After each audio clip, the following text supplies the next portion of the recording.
Another thing I need to do, this brake line is still hanging here and it's stripped. And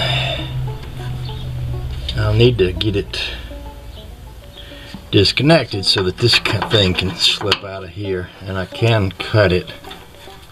I don't think that line is worth trying to save, but I do want to save the pattern of the line. So the other end of that line runs over into here, and you can probably just about see the little block right here.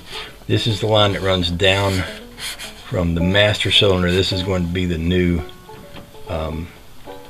rear brake line, and I need to get this disconnected here and then put a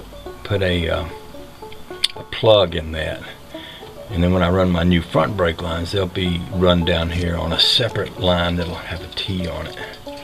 So maybe I can explore what it's going to take to get that loose right there. I don't know if it's probably not going to be possible to work from under the car. Probably have to reach down over the fender to do that.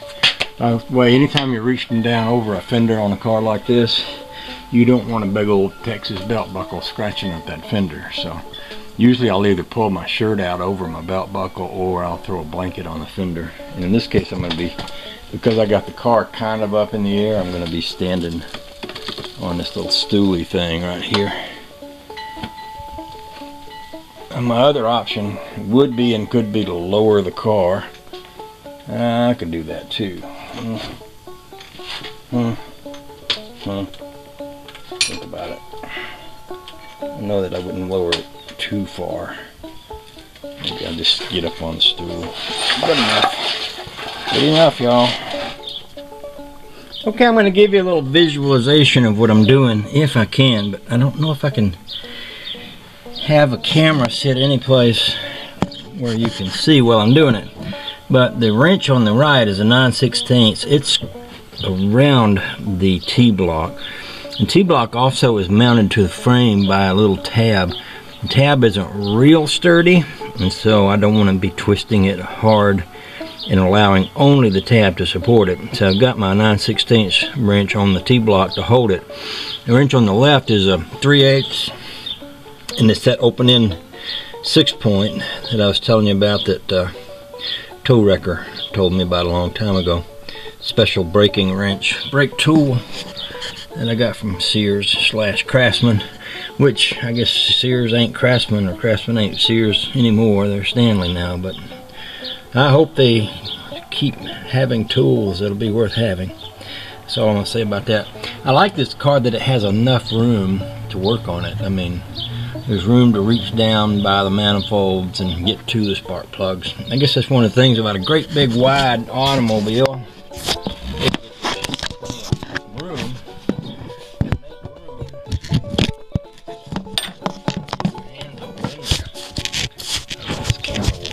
Right there or not. If it would, that'd give you a pretty good seat while I try this, and it may not. I might have to knock you all off of there, but we'll see. I'm doing this with one hand. I got one hand on one wrench, one on the other. I'm going to have to move y'all so I can get my other hand in there, I believe. First of all, I'd like to say that it is a great joy to be working on something when you're not in a hurry and you're doing it out of love.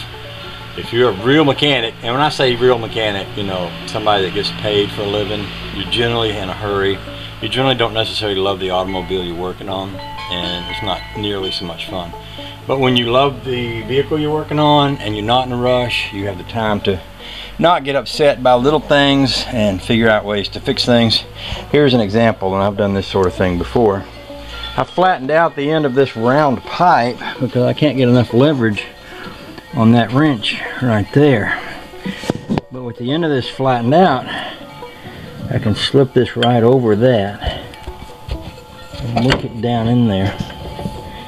And then take my other hand and make sure I got a good, I want to make sure this is all the way onto that.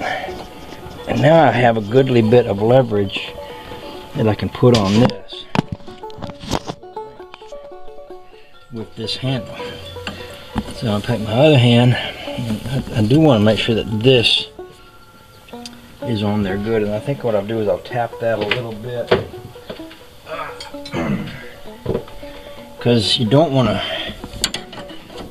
strip that little fitting.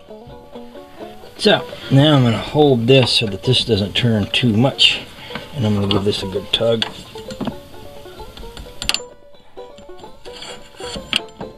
And you hear her click, it means she popped loose. Just like that. That is what you call success, my friends.